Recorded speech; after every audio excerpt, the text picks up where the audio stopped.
찬양할 때 우리 주께 힘을 얻고 축복의 사람 찬양합시다. 주께 힘을 얻고 그 마음에 시온에 들어가 있는 그대는 하나님의 축복의 사람이죠. 주님 그대를 너무 기뻐하시죠. 주의 집에 거하기를 사모하고 주를 항상 찬송하는 그대는 하나님의 축복의 사람이죠. 주님 그대를 너무 사랑하시죠. 그대 섬김을 아름다운 찬송 그대 헌신을 향기로운 기도 그대가 밟는 땅 어디에서라도 주님의 이름 높아질 거예요. 주께 힘을 얻고 주께 힘을 얻고 그 마음에 시온에 들어가 있는 그대는 하나님의 축복의 사람이죠. 주님 그대를 너무 기뻐하시죠. 주의 집에 거하기를 사모하고 주를 항상 찬송하는 그대는 하나님의 축복의 사람이죠. 주님 그대를 너무 사랑하시죠. 그대 섬김을 아름다운 찬송 그대 헌신을 향기로운 기도 그대가 밟는 땅 어디에서라도 주님의 이름 높아질 거예요. 그대 섬김을 아름다운 찬송 그대 헌신을 향기로운 기도 그대가 밟는 땅 어디에서라도 주님의 이름 높아질 것. 나의 섬김은 아름다운 찬송입니다. 나의 섬김은 아름다운 찬송 나의 헌신은 향기로운 기도 내가 밟는 땅 어디에서라도 주님의 이름 높아질 거예요. 주의 이름 안에서 주의 성소로 가네 영광스러운 이곳에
주시고 주의 말씀 주시고 우리 감사드리네.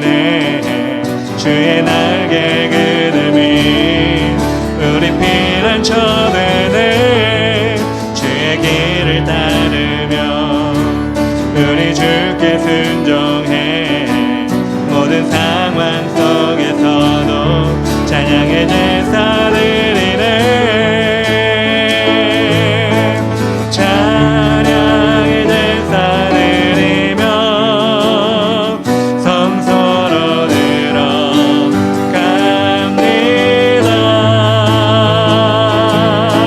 찬양의 제사 드리며 성소로 들어가. 우리 모두 주님께 예배합시다. 모두 주님께 감사의 제사를 드리세. 우리 모두 주님께 기쁨의 제사 드리. 우리 2절 한 번 더 할까요? 주님 말씀 주시고 주의 말씀 주시고 우리 감사드리네. 주의 날개 그늘이 우리 피난처 되네. 주의 길을 따라서 우리 주께 순종해. 모든 상황 속에서도 찬양의 제사 드리네.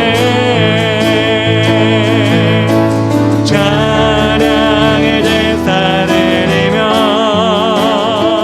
성소로 들어갑니다.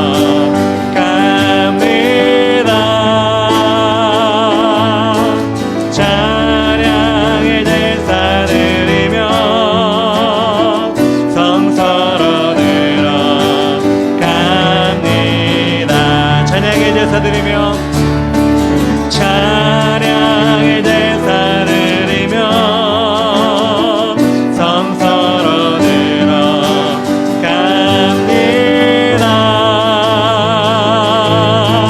찬양의 제사 드리며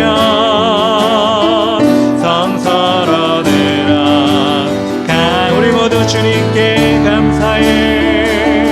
우리 모두 주님께 감사의 제사를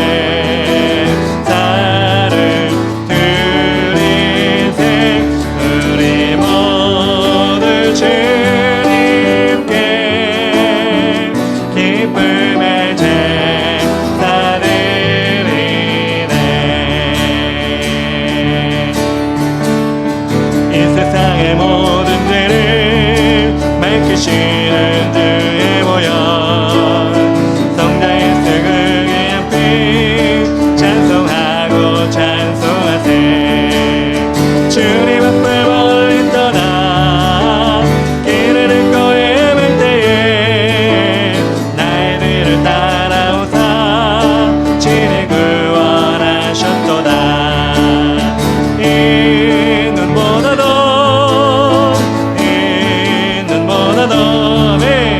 주신 보혈로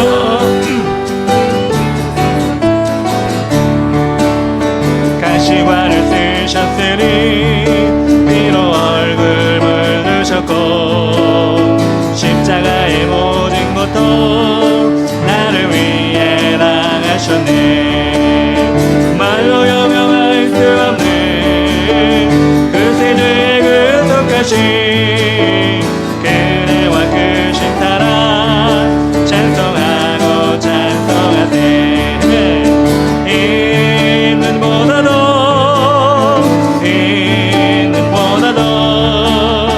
주신 보혈로 이게 씻어주옵소서. 아버지를 멀리 떠나 바른 길을 저버리고 여러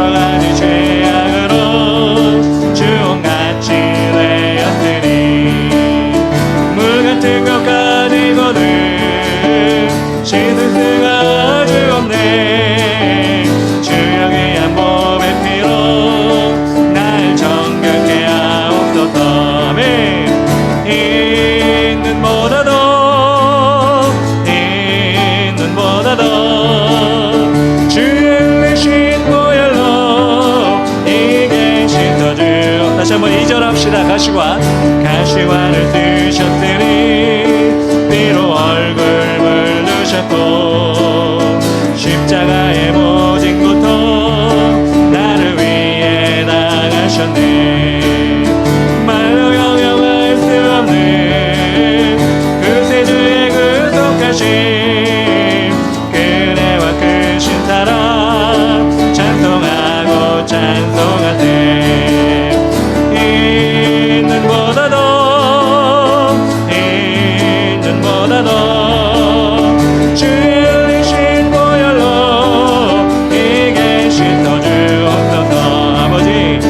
아버지를 멀리 떠나 바른 길을 저버리고 죄악으로 주홍같이 되었으니 물같은 것 가지고는 씻을 수가 아주 없네. 주의 한 몸의 피로 날 정결케 하옵소서.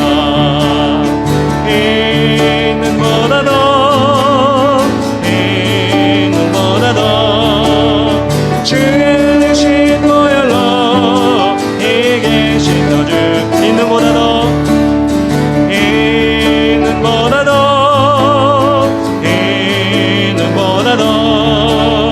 주의 대신 보혈로 이게 씻어주옵소서. 주님 내가 여기 사오니 나를 보내소서.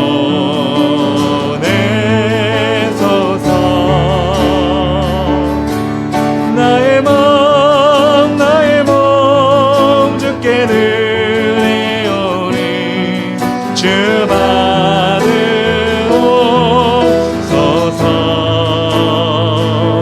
주님 내가 여기 사오니 나를 써주소서.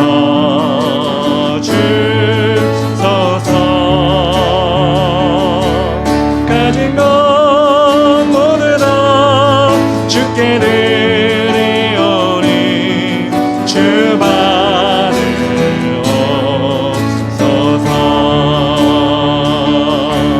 할렐루야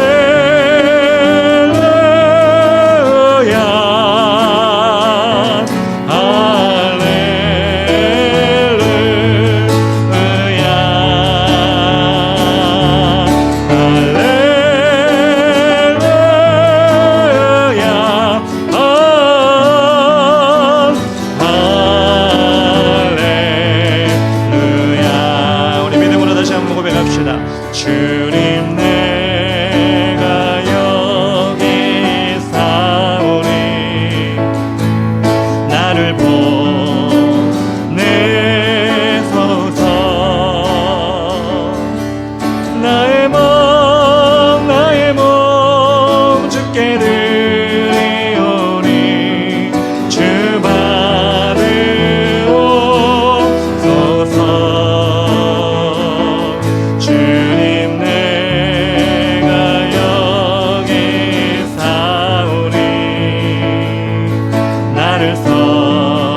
서서 믿음으로 나를 받으옵소서.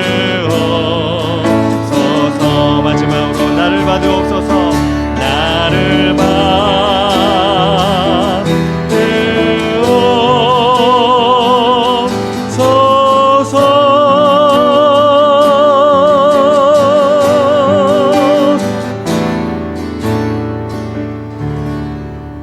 우리 시간 다 같이 일어나서 말씀을 보도록 하겠습니다. 오늘 말씀은 사도행전 13장 13절부터 15절, 41절부터 52절까지 말씀입니다. 저와 같이 한 절씩 교도하도록 하겠습니다. 바울과 및 동행하는 사람들이 바보에서 배 타고 밤빌리아에 있는 버가에 이르니 요한은 그들에게서 떠나 예루살렘으로 돌아가고 그들은 버가에서 더 나아가 비시디아 안디옥에 이르러 안식일에 회당에 들어가 앉으니라. 율법과 선지자의 글을 읽은 후에 회당장들이 사람을 보내어 물어 이르되 형제들아 만일 백성을 권할 말이 있거든 말하라 하니 그들은 버가에서 더 나아가 42절 42절이 없나요?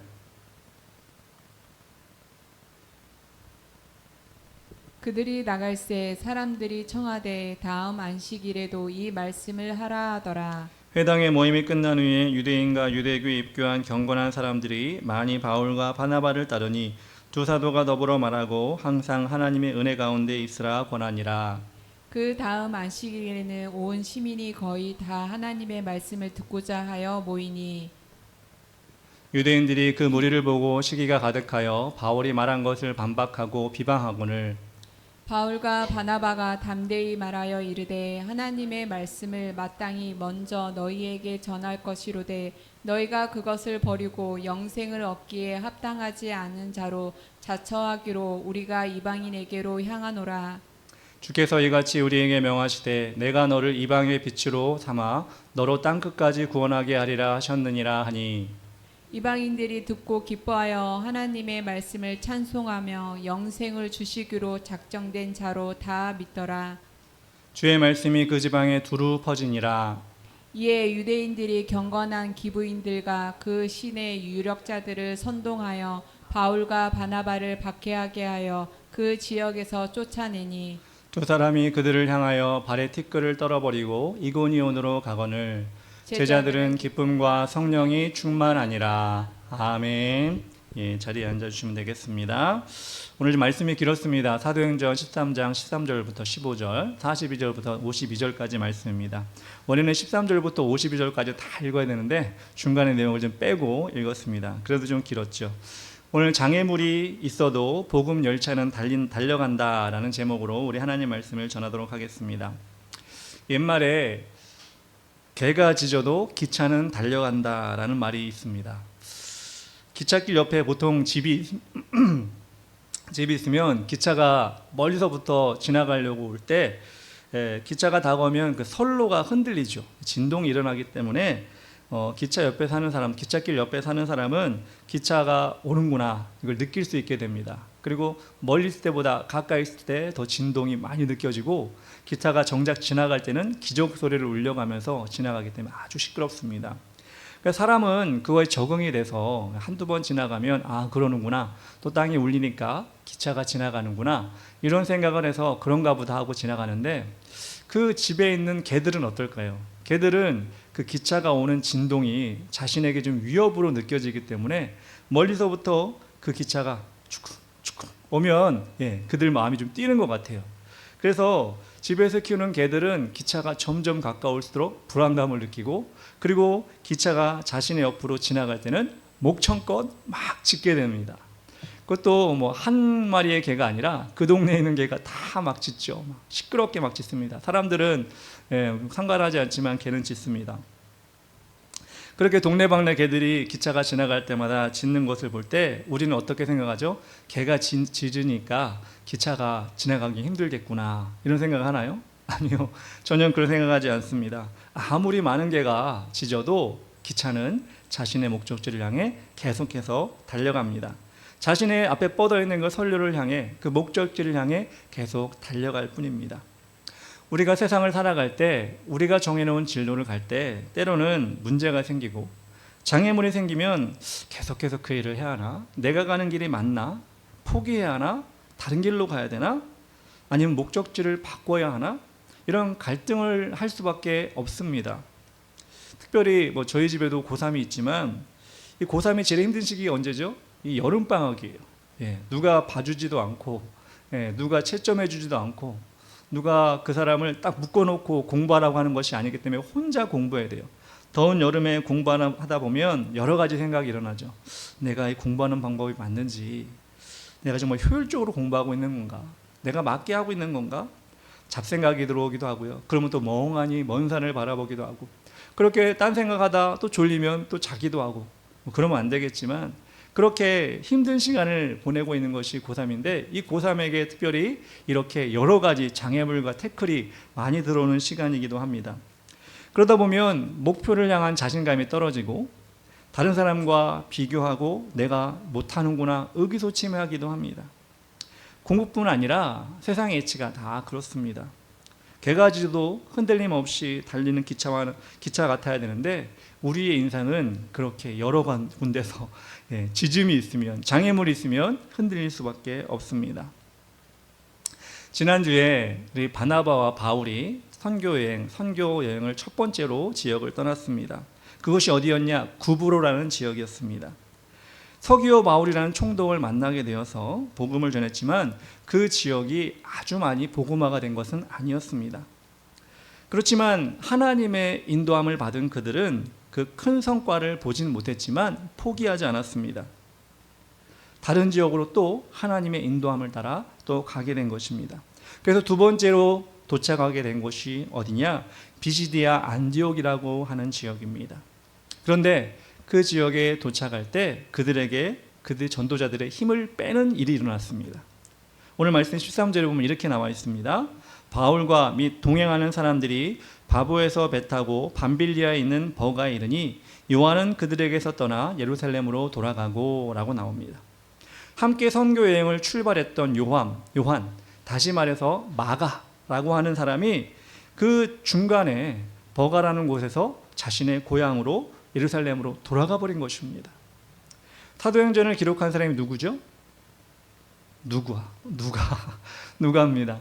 누가는 왜 마가가 중도의 집으로 돌아갔는지 얘기하지는 않았지만 신학자들이 추측을 한 거예요. 왜 마가가 돌아갔을까? 한 세 가지로 추측을 했는데 그것이 무엇이냐면 첫 번째는 이 구브로 지역에서 바울이 엘루마 바예수라고 하는 박수무당을 눈을 멀게 했잖아요.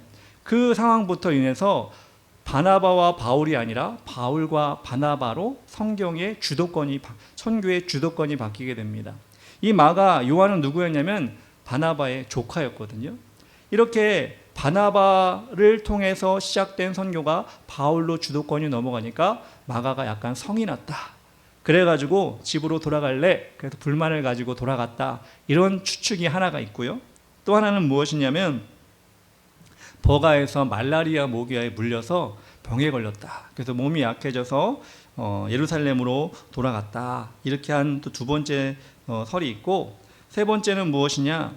이들이 구브로에서 힘들게 복음을 전했는데 성과가 많이 없었잖아요.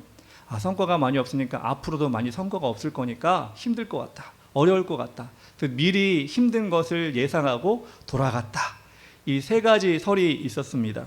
근데 정확히 성경에 나오지 않았기 때문에 어떤 것 때문에 돌아가는지 모르겠지만 돌아간 건 확실합니다.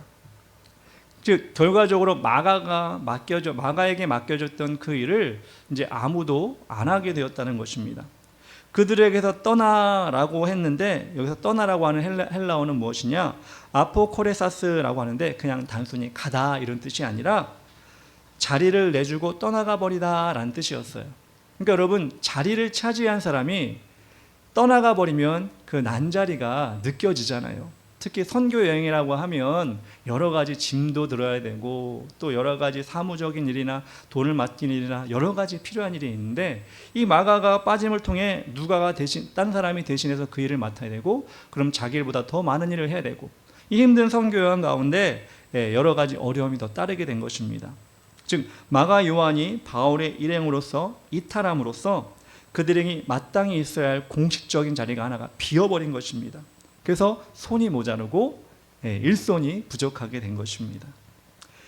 이제 파송돼서 한 지역 돌았는데, 한 지역 갔는데 이렇게 두 번째로 가는 장소에 한 명이 이탈해 버리니까 이들에게는 큰 피해가 되기도 했고, 이들의 마음은 어땠을까요? 낙심이 됐겠죠. 야, 한 명이 돌아가 버렸네. 힘들다고 돌아가 버렸네. 아프다고 돌아가 버렸네. 성이 나서 돌아가 버렸네.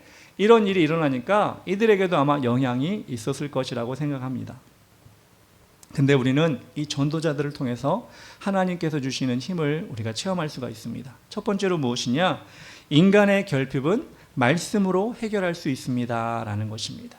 다시 한번, 인간의 결핍은 말씀으로 해결할 수 있습니다. 14절 15절에 이렇게 나왔습니다. 그들은 버가에서 더 나아가 비시디아 안디옥에 이르러 안식일에 회당에 들어가 앉으니라.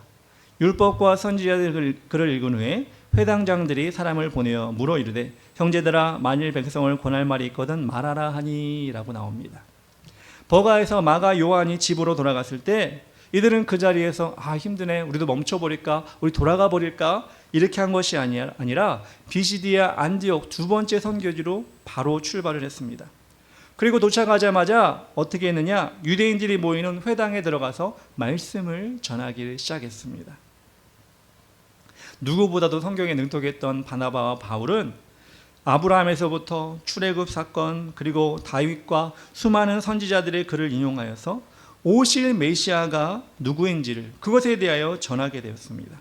그리고 그분이 바로 누구시냐? 예수 그리스도이시고, 그분은 십자가에 못 박혀 죽은 것으로 끝난 것이 아니라 부활하셔서 잠자는 자들의 첫 열매가 되었고, 그리고 하늘로 승천하여서 지금은 우리를 위해 천국을 예비하고 계신 하나님의 아들이시다. 즉 하나님이시다. 즉 예수 그리스도를 믿어야지만이 구원을 받을 수 있다는 것을, 그 복음을 그 비시디아 안디옥 회당에서 전했다는 것입니다. 오늘 우리가 읽지 않았지만 16절부터 41절까지 그 말씀이 쭉 연결되어 있는 거예요. 여러분 집에 가서 한번 읽어보시면 좋을 것 같아요. 이들은 함께했던 동역자의 자녀를 떠나서 공백이 생겼지만 그 공백에 집중하지 않고 오히려 그들의 입술에는 어떤 불평이나 푸념이 아니라 그들이 가는 곳에서 오직 하나님이 주신 말씀을, 복음을 전하는 일에 최선을 다했다는 것입니다. 고난과 장애물을 묵상하다 보면 힘이 생길까요? 안 생길까요? 안 생기죠. 그런데 그럴 때일수록 오히려 하나님이 자신들에게 주신 말씀, 전하라고 주신 말씀들을 이들이 입으로 전했을 때 그 고난은, 그 어려움은, 그 상실은 떠나가고 오직 힘이 생기고 능력이 생긴다는 것입니다. 히브리서 4장 12절 여러분 다 아실 것입니다. 하나님의 말씀은 살아있고 활력이 있어 저의 날성검보다 예리하며 혼과 영과 및 관절과 골수를 찔러 쪼개기까지 하며 또 마음의 생각과 뜻을 판단하나니 라고 나와 있습니다. 이처럼 하나님의 말씀은 우리를 살리는 능력이 있다는 것입니다. 영적으로 우리의 마음 심령 가운데 새 힘을 얻고자 하십니까? 장애물 때문에, 누군가의 말 때문에 여러분 마음이 혼란합니까? 저는 그렇게 마음이 혼란하거나 영적으로 해이해졌을 때 복잡한 일이 마음을 흔들고 있을 때는 어떻게 하느냐? 저는 로마서 말씀을 처음부터 끝까지 쭉 읽습니다. 과거에 제가 로마서 천독학이라는 책을 읽은 적이 있었거든요. 로마서 천독을 목표로 삼자라고 하는 이 책을 읽은 적이 있는데, 로마서는 성경 중에 성경이고 가장 복음에 대해서, 성령님에 대해서 잘 나타낸 성경이기 때문에 우리가 외울 정도로 로마서를 읽으면 은혜와 성령의 인도하심을 깊이 체험할 수 있다라는 그런 책 내용이었습니다. 저는 그래서 그 책을 보면서 감동을 받아서 야, 나 로마서 천독해야지 라고 하고 그 당시에 아마 100독을 했던 것 같아요. 그리고 그 이후에도 계속해서 제가 말씀드린 것처럼 마음이 힘들 때, 그리고 내 영적으로 해이해졌구나, 내가 정말 복음 안에, 믿음 안에 서 있는가 의심스러울 때 로마서를 처음부터 끝까지, 16장이니까 사실 오래 걸리진 않아요. 한 30분 40분이면 걸리거든요. 그래서 쭉 읽었는데 아마 지금 한 200몇 독 한 것 같습니다. 그 어떤 문제보다 하나님 말씀에 집중하는 것이 크리스천의 힘이고 위기를 이겨내는 비밀이 된다는 것입니다. 다른 어떤 조언도, 다른 사람들의 어떤 방법도 하나님 말씀보다 앞서지가 않기 때문에 그렇습니다. 우리 크리스찬이라면 이렇게 그 문제의 해결책을 말씀에서 찾아야 한다는 것입니다. 제가 아까 고3에 대해서도 얘기했지만, 예를 들었지만, 여러분 고3 공부하기 가장 힘든 시기에 여러분 어떻게 마음을 잡아야 될까요? 저는 말씀을 읽으라고 권면하고 싶습니다. 뭐 길게 로마서 다 읽어라 이건 아니어도 하루에 나에게 주신 말씀 한 장이라도 읽고 내가 말씀 가운데 공부하리라, 하나님의 인도하심을 따라가리라. 이렇게 하면 하나님께서 그 사람에게 마음의 평안도 주고 지혜도 주시고 하나님께서 그 사람에게 갈 수 있는 방향을 열어주실 것입니다. 시편 119편 130절에 이런 말씀이 있습니다. 한번 나같이 읽어볼까요? 시작. 주의 말씀을 열면 빛이 비치어 우둔한 사람을 깨닫게 하나이다. 고3에게 너무 좋은 말씀 아니에요? 주의 말씀을 열면 빛이 확 비쳐서 우둔한 사람들을 깨닫게 한다. 지혜 없는 자들을 지혜를 주신다. 저는 이 말씀을 새롭게 이 설교를 준비해서 들었는데, 그렇구나, 나도 이렇게 말씀을 열면서 지혜를 구해야 되겠구나, 이런 생각을 했습니다. 다시 사도 바울과 바나바의 사역으로 넘어가서 회당에서 하나님의 말씀을 전하자 전에 구브로에서는 서기오 바울 한 사람만 복음을 들고 열매를 맺었잖아요. 그런데 여기서는 더 큰 열매를 하나님께서 이들에게 주신 거예요. 마가 요한이 떠났음에도, 이들에게도 부족함이 있음에도 하나님께서는 또 열매를 주시게 된 것입니다. 42절에 이렇게 나옵니다. 그들이 나갈새 사람들이 청하되 다음 안식일에도 이 말씀을 하라 하더라. 비록 마가는 떠나 전부 다 인원이 부족했지만 하나님은 이들을 통하여 복음의 말씀에 귀를 기우는 많은 사람들을 붙여주었습니다. 그리고 더 나아가서 그들을 따르는 사람도 생겨나게 되었습니다. 43절에 이렇게 나옵니다. 회당의 모임이 끝난 후에 유대인과 유대교에 입고한 경건한 사람들이 많이 바울과 바나바를 따르니 라고 나옵니다. 복음을 듣고 그들의 마음이 열려서 하나님을 믿고 예수 그리스도를 믿게 된 사람들이 바울과 바나바를 따른다고 나와 있습니다. 근데 여러분, 그럴 때 우리는 인간 바울, 바나바를 잘 살펴봐야 됩니다. 그들에게 어떤 일이 벌어진 것입니까? 그들이 전에 경험해보지 못한 인기를 얻게 된 것입니다. 그것을 어떻게 이겨나느냐? 은혜만을 외칠 때 사역의 열매가 맺혀진다는 것입니다. 두 번째로, 은혜만을 외칠 때 사역의 열매가 맺혀집니다. 바울과 바나바가 사람들이 따르는 것을 경험하면서 이랬으면 어떻게 됐을까요? 제 이야기를 좀 들어보십시오. 제가 할 얘기가 더 있습니다. 저도 이렇게 살아왔는데 저런 이렇게 얘기하면서 저에게 집중해 주십시오. 이렇게 얘기했을까요? 아니요. 그렇게 얘기하지 않았습니다. 바울과 바나바가 어떻게 얘기했느냐? 43절 끝에 부분까지 같이 한번 읽어보도록 하겠습니다. 43절입니다. 시작. 회당의 모임이 끝난 후에 유대인과 유대교에 있게 한 경건한 사람들이 많이 바울과 바나바를 따르니 두 사도가 더불어 말하고 항상 하나님의 은혜 가운데 있으라 하니라. 사람들이 막 따라와요. 야, 바울과 바나바 정말 은혜됩니다. 말씀이 정말 우리에게 힘이 됩니다. 그리고 바울과 바나바를 막 쫓아옵니다. 그때 바울과 바나바가 그래, 우리가 말 잘했구나, 사람들이 우리 때문에 정말 하나님 믿었구나, 이게 아니라 더불어 말하고 항상 하나님의 은혜 가운데 있으라 권하니라. 여러분들에게 필요한 건 하나님의 은혜입니다. 우리의 말발이 아니라 하나님의 은혜입니다. 이렇게 바울과 바나바가 자신을 주목하지 아니하고, 자신들에게 주목하지 말고 하나님의 은혜의 가운데 있으라고 권면하고 있는 것입니다. 여러분, 인간은 참 연약해서 이런 상황 가운데 자신의 능력이 없음에도 불구하고 조금만 사람들이 알아주고 따르면 자신을 앞세우는 일을 많이 합니다.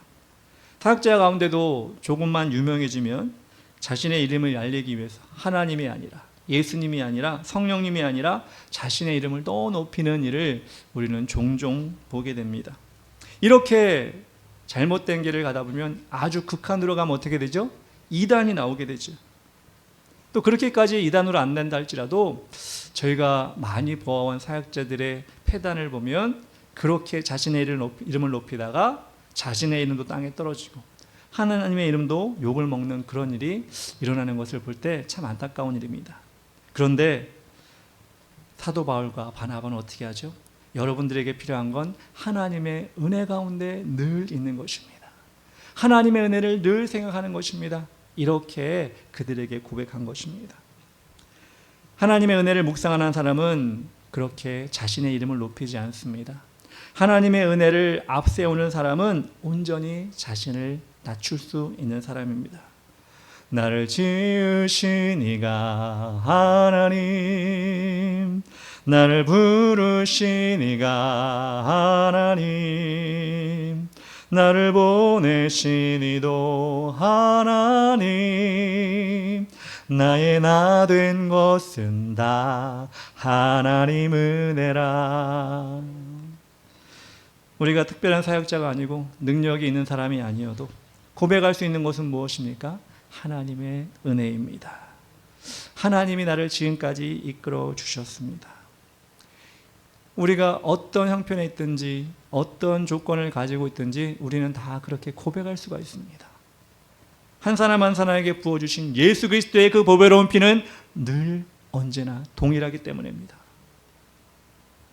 그래서 여러분들, 저는 여러분에게 권면드리는 것은 하나님의 은혜를 늘 묵상하셨으면 좋겠습니다. 잡다한 생각 많이 들어오죠. 여러 가지 인간적인 계획 많이 들어오죠. 물론 그것도 해야 됩니다. 그렇게 지혜롭게 살아야 되지만 하나님의 은혜를 묵상하게 하여 주시옵소서. 내가 이 시간 이 자리에 있는 것도 하나님의 은혜입니다. 고백하면서 나의 삶을 예비하여 주시옵소서.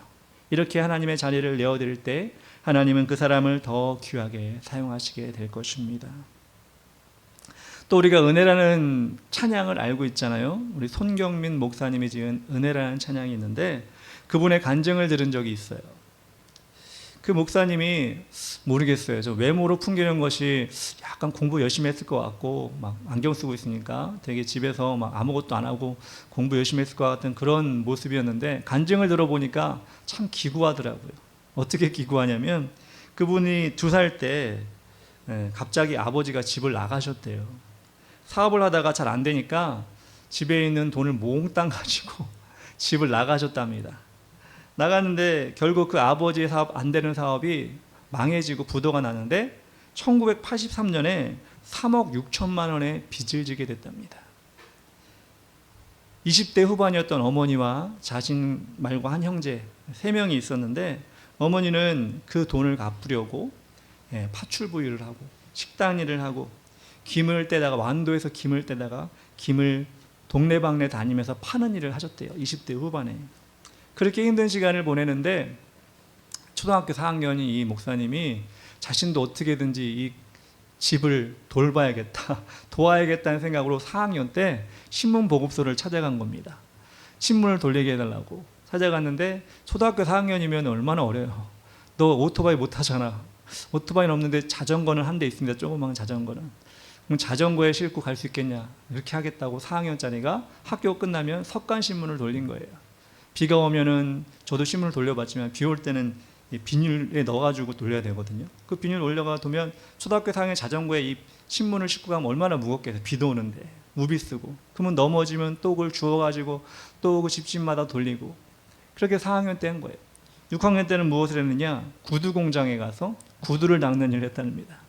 구두 닦는 일을 하면서 집안의 어려운 형편을 돕고 어머니도 그렇게 또 하고 또 어머니는 또 믿음이 있는 어머니여서 새벽마다 기도하면서 자녀들을 위해 기도하면서 그렇게 하는데 어느 정도 좀 살만한 형편이 된 것 같아요. 그런데 자기가 이 목사님은 20살 때 자신의 형제 한 명 있었는데 그 형제가 신용카드를 막 써버린 거예요. 써버리니까 이 독촉장이 집으로 날라오고 그 형제는 또 집을 나가버린 거예요. 그래서 한 700만 원의 빚이 또 집에 또 들어온 거예요.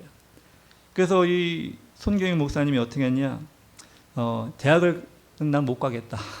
집이 이렇게 어려운 형편에 내가 대학을 어떻게 가냐. 그래서 앙금을 만드는 공장에 취직을 한 겁니다. 20살 때 대학을 포기하고. 그래서 아침부터 저녁까지 그 팥을 불려가지고 나르고 그러니까 그 불린다는 것은 물에 넣었다 뺐다 하는 거잖아요. 예, 찌기도 하고. 그러니까 이것을 20살 때 하다 보니까 지금 그 목사님 말씀하셨어요. 그 손이 80대 손처럼 됐대요. 근데 교회는 다니니까 또 주일마다 교회를 가는데 교회 가면 그 20살 때 청년들이 모이면 무슨 얘기 하겠어요? 야, 이번에 학점 몇 학점 땄는데 중간고사는 뭔데 뭐 이렇게 학교에서 뭐 미팅을 했는데 뭐 이런 얘기를 하는데 이 목사님은 20살 때부터 그 팥 앙금 만드는 공장에서 그렇게 80대 할아버지 손처럼 된 그 손을 가지고 부끄러우니까 손을 감추면서 교회에 앉아 있는데 눈물이 나더라는 거예요. 야, 나는 딴 친구들은 저렇게 대학을 가고 부모님이 해주는 밥 먹고 있는데 나는 이렇게 또 20살 때부터 일을 하는구나. 이렇게 속으로 눈물을 흘리면서 그렇게 교회 생활을 했는데 그 목사님이 고백하는 거예요. 그런데 나중에 하나님께서 나를 사용하시고 인도하신 그 모든 환경을 보아하니 그 모든 것이 은혜였구나. 그리고 찬양을 만들었고 그 가사를 만들었다는 것입니다. 내가 누려왔던 모든 것들이, 내가 지나왔던 모든 시간이, 내가 걸어왔던 모든 순간이 당연한 것이 아니라 은혜였어. 여러분, 이게 은혜라고 고백하기가 쉬운 상황인가요? 여느 사람 같으면 은혜가 아니라 난 저주받았구나. 나는 정말 인생의 큰 고난 가운데 있구나. 그렇게 아마 푸념하고 절망했을 것입니다.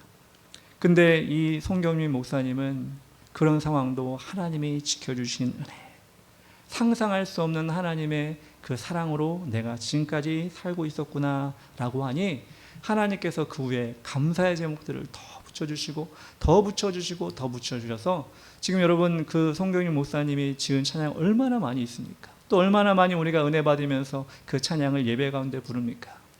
그것이 하나님께서 은혜를 묵상하는 사람, 자신의 삶을 은혜로 채우는 사람의 모습을 우리에게 본보기로 보여주신 것이 아닌가라는 생각합니다. 여러분, 우리에게도 은혜가 있지 않습니까? 아니, 더 큰 은혜가 있을 수 있지 않습니까? 여러분 고백하시기 바랍니다. 입술로 불평하기 전에 하나님의 은혜였습니다. 하나님의 은혜였습니다. 이렇게 여러분 고백하는 여러분 되었으면 좋겠습니다.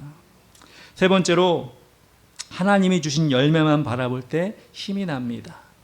하나님이 주신 열매만 바라볼 때 힘이 납니다. 44절, 45절에 이렇게 나옵니다.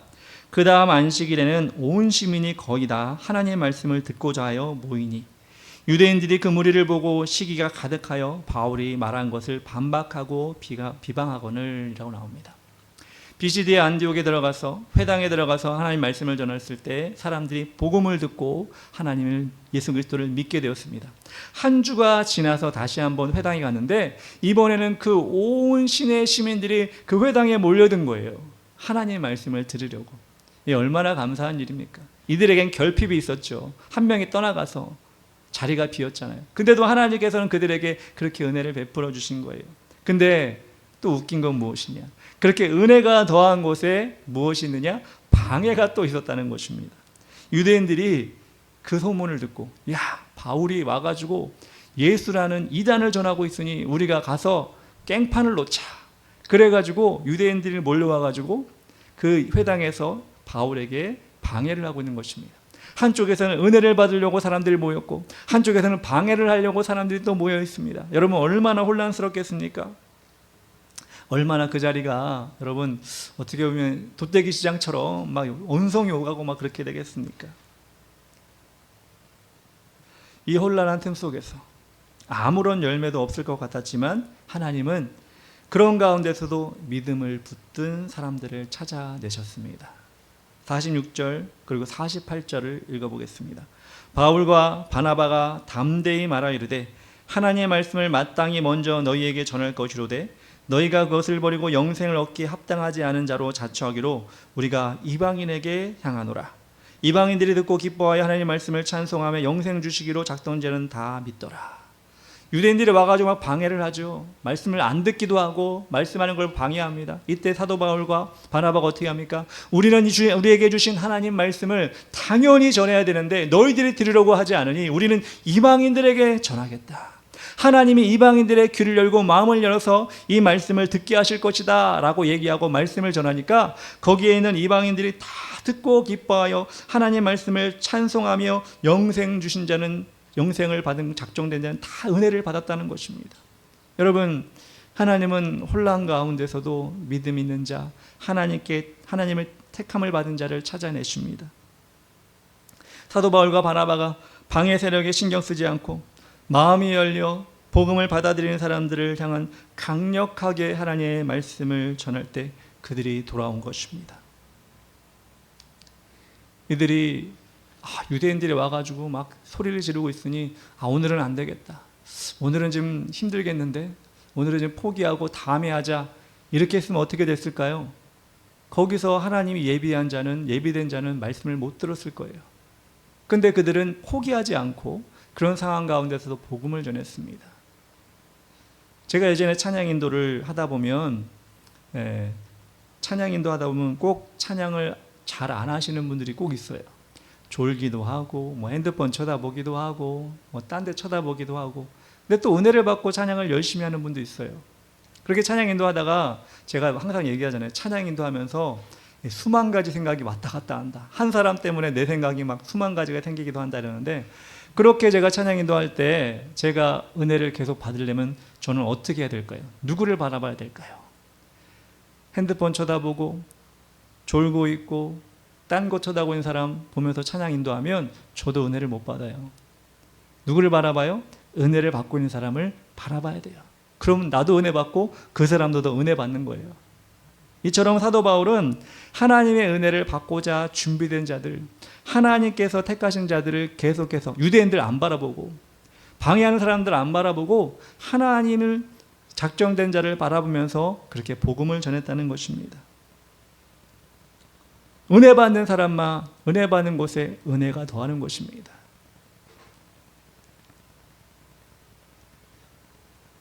우리가 앞으로 복음을 전하고 우리 교회가 이 지역 가운데 더 확장되어 나갈 것이잖아요.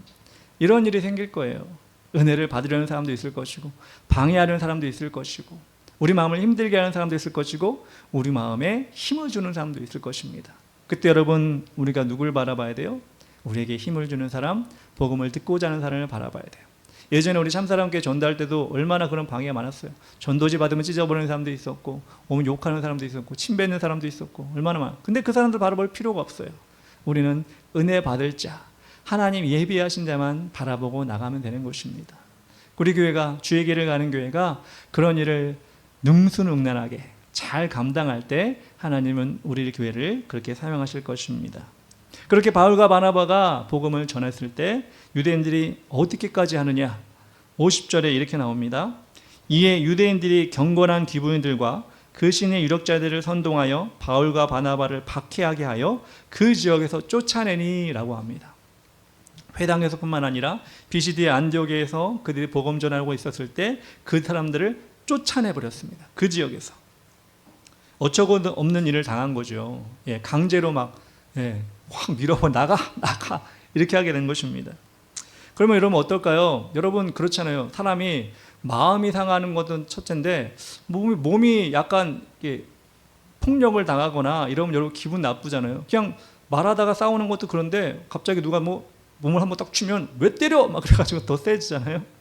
근데 바울과 바나바 이렇게 밀려와가 쫓겨난 거예요. 너 나가! 막 그러고 쫓겨난 거예요. 그럼 어떻게 될까요? 바울과 바나바가 기분 나쁘겠죠. 뭐 이런 게 다 있어. 침 뱉고 욕하고 막 그랬을 수도 있어요. 그런데 그들 모습이 어떻게 바뀌죠? 51절, 52절에 이렇게 나옵니다. 두 사람이 그들을 향하여 발에 띠끌을 떨어버리고 이고니온으로 가거늘 제자들은 기쁨과 성령이 충만하니라. 이렇게 어려움을 당하고 쫓김을 당하는 가운데 어떻게 해요? 기쁨과 성령이 충만하였다. 왜? 제자들이었으니까. 누구의 제자? 예수 그리스도의 제자들이었으니까. 예수님은 어떤 분입니까? 침뱉음 당하고 모욕을 당하고 십자가에 못 박혔음에도 불구하고 저들의 죄를 용서하여 주시옵소서라고 했던 그 예수님의 제자들이었기 때문에 이들도 쫓겨남을 당하고 욕을 먹어도 기쁨과 성령이 충만했다는 것입니다. 제가 처음에 말씀드린 것처럼 개가 짖어도 기차는 간다라는 격언처럼 유대인들이 욕을 하고 쫓아내도 자신들의 사명을 다하고 전진하였기에 이들의 기쁨과 성령이 충만한 것입니다. 우리 하나님의 사람은 세상 사람들의 말과 대우로 인생이 바뀌는 사람이 아닙니다. 오직 하나님의 인도하심으로 하루하루를 살아가는 사람들입니다. 그렇게 매일의 삶을 믿음으로 살면 우리의 목적지인 천국의 삶으로 인도될 것입니다. 여러분, 오늘 말씀 가운데 바울과 바나바가 선교여정 가운데 동일하게 우리의 인생 가운데 그들의 선교여정과 동일하게 우리의 인생 가운데도 개 짖는 소리와 같은 일이 분명히 일어날 것입니다. 우리 교회에도 그런 일이 일어날 것입니다. 그런데 그 격언처럼 묵묵히 기차가 자신의 선로를 가는 것처럼 여러분의 믿음 가운데, 여러분의 신앙 가운데 은혜를 묵상하면서 하나님이 여러분에게 주신 그 제자의 삶을 끝까지 감당할 수 있는 여러분이 되었으면 좋겠습니다. 이것이 우리가 이 마지막 때 점점점 하나님을 외면하고 하나님을 떠나는 세대 가운데 하나님이 우리에게 주시는 교훈이 되고 세상을 살아가는 지혜가 될 것입니다. 우리가 이 시간 다 같이 찬양하며 기도하기 원하는데요, 믿음으로 서리라는 찬양입니다. 믿음 다하여 마음 다하여 우리가 할 수 있는 것이 무엇이며 우리가 묵상할 은혜가 무엇인지를 여러분 생각하시면서 이 찬양하고 함께 기도하겠습니다.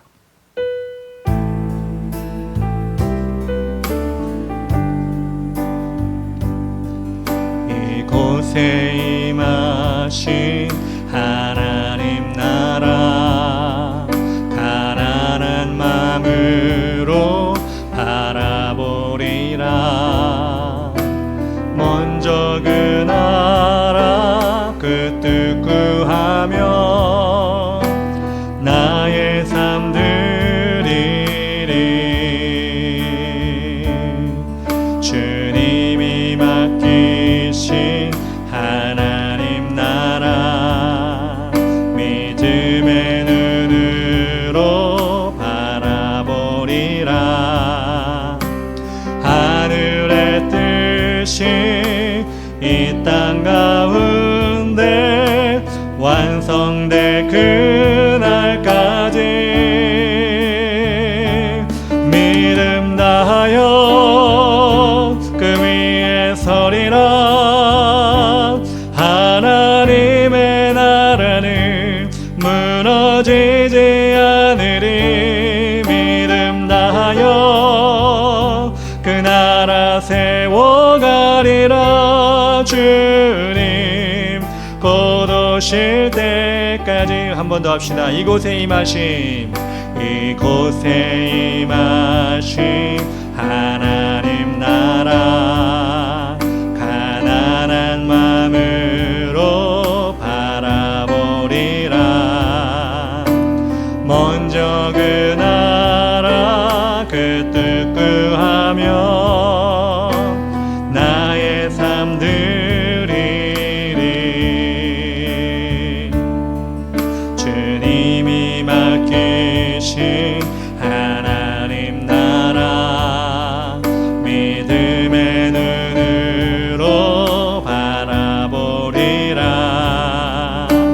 하늘의 뜻이 이 땅 가운데 완성될 그날까지 믿음 다하여 그 위에 서리라. 하나님의 나라는 무너지지 않으리. 믿음 다하여 그 나라 세워가리라. 주님 곧 오실 때 믿음 다하여 나갑시다. 믿음 다하여 그 나라 세우리라. 하나님의 나라는 무너지지 않으리. 믿음 다하여 그 나라 세워가리라. 주님 곧 오실 때까지.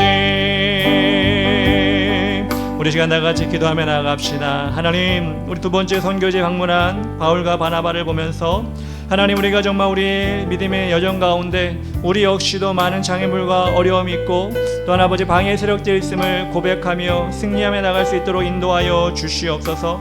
아버지, 부족함이 있고 연약함이 있을 때 말씀으로 살게 하여 주시고 말씀으로 우리 심령을 새롭게 하게 하여 주시옵소서. 또한 아버지 하나님, 우리가 은혜를 묵상하는 자가 되게 하셔서 내가 높아지는 것이 아니라 하나님 높아지는 삶을 살아갈 수 있도록 인도하여 주시옵소서. 또한 아버지 하나님, 간절히 바라는 것은 하나님이 주신 열매를 바라볼 수 있도록 도와주시고 하나님 아버지, 어떤 환경과 상황이 있다 할지라도 우리 영원한 천국이 있음을 날마다 고백하며 나간 우리가 되게 하여 주셔서 힘 잃지 않고 아버지 날마다 강건하게 믿음으로 살아갈 수 있도록 도와주시옵소서. 주의 이름 부르며 나가지 기도합니다.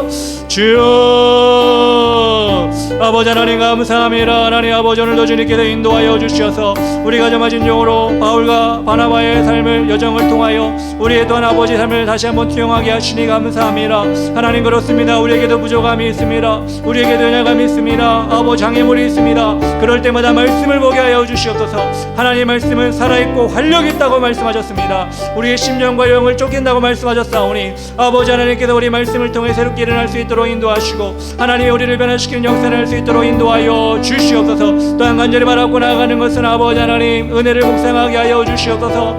은혜 없으면 살아갈 수가 없습니다. 은혜 없이는 우리 일어날 수 없습니다. 아버지, 고백하게 하시고 또한 아버지 하나님, 아버지 여러 가지 아버지 하나님 주위 환경에 어려움이 있다 할지라도 우리 하나님 바라보고 승리하며 나갈 수 있도록 우리 이끌어 주시옵소서. 그렇게 하나님 말마다 나만을 바라보는 우리가 되게 하시고 성령의 충만함으로 주님 바라보는 우리가 될 수 있도록 인도하여 주시옵소서. 주님 감사합니다. 오늘도 이 한 주간도 주님 그렇게 살아가길 간절히 소원하는 우리가 될 수 있도록 인도하여 주시옵소서. 사랑의 하나님 아버지, 감사합니다. 오늘 우리 또한 역시 믿음의 여정, 아버지 하나님 선교의 여정과 같은 삶을 살아갈 때 우리의 부족함과 또한 아버지 하나님 결핍됨을 바라보며 낙심하고 좌절하지 아니하도록 인도하여 주시옵소서. 은혜를 고백하며 묵상할 수 있도록 인도하여 주시고 우리의 영원한 천국의 목적지임을 날마다 깊이 아버지 하나님 마음에 새기며 나갈 수 있도록 인도하여 주시옵소서. 그럴 때 하나님, 우리도 바울과 바나바처럼 힘을 잃지 않고 언제나 기쁨과 성령의 충만한 하나님의 삶이 될 줄 사오니 하나님, 우리를 그렇게 사용하여 주시옵소서. 하나님, 한 사람 한 사람 일주일 동안도 말씀을 기억하면서 그 하나님을 체험할 수 있도록 인도하시고 아버지 믿음의 간증이 넘쳐날 수 있도록 주님께서 도와주시옵소서.